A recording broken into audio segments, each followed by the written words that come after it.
Hello, welcome back.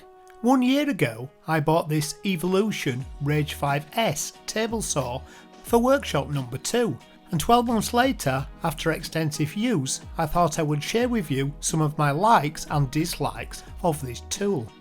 The one thing that really likened me to this saw was the wheeled stand that it came on, which means I can easily bring it in and outside the workshop. I fitted the handles upside down as it creates more on-saw storage. Unlike the cheap supermarket saw that this replaced, the fence is really good quality and extends the full length of the table. The fence guides also open away from the blade to create a large working area, which is fantastic if you are cutting large sheets.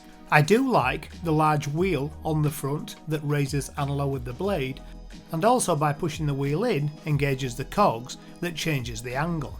A standard on-off button is also on the front, and I have seen these rectified in other people's saws for a huge paddle stop. The components that came with this saw are the crown guard, a mitre guide and a push stick. The crown guard does seem a little bit plasticky, but it does take on and off very easily, and contains a dust extraction port on the rear. The mitre guide fits in the slot and tightens down so it's nice and secure, and moves more than 45 degrees left or right. When I bought this saw I didn't realise it had this sliding table mechanism, and this has become probably my favourite feature on the entire machine. The left hand side of the machine has some moulded storage, although it doesn't seem to fit any of the supplied parts. One thing I'm not very keen on is a little aluminium rip fence that attaches to the main fence and slides under the crown guard. It just seems a bit cheap and a bit faffy. So to alleviate this, I've made a range of my own sacrificial fences using these fence clamps. The other side of the saw has some blade storage, and during the course of this year I bought 2 additional blades. A 10-inch rip blade from Saxton, saw and blade coat with the hardest of timbers, including my own homegrown oak. The blade that is supplied with this saw is multifunction and will cut steel, aluminium and old nails. And when I first bought this saw I had a couple of projects that required cutting old wood straight through the nails and also a lot of laminate floor, and it coat very well with both. But I mainly keep this blade as a backup. The blade that I use most is my 80 tooth crosscut blade, also from Saxton, which lives in the saw nearly all the time and works really well for either ripping or cross-cutting joinery grade timbers.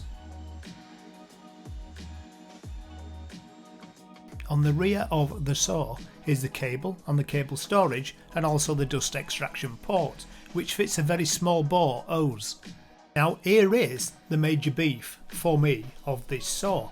The blade just winds ever so slightly below the insert, and the cowl that fits around the blade is a very fine fit, which means even with dust extraction the cowl fills with sawdust and won't let you retract the blade fully below the height of the table.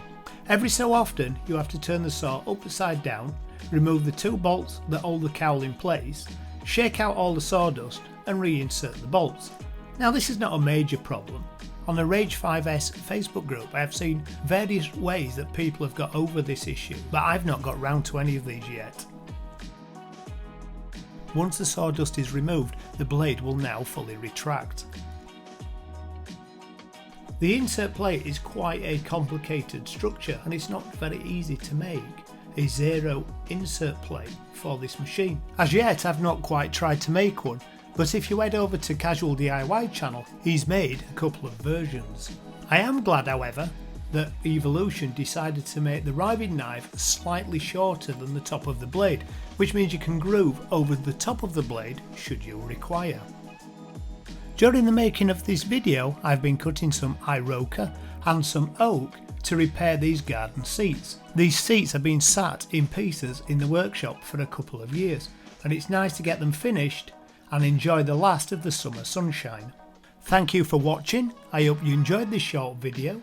Don't forget to give me a thumbs up and maybe subscribe if you like the video, and I will see you soon when I'm back in the small loft workshop.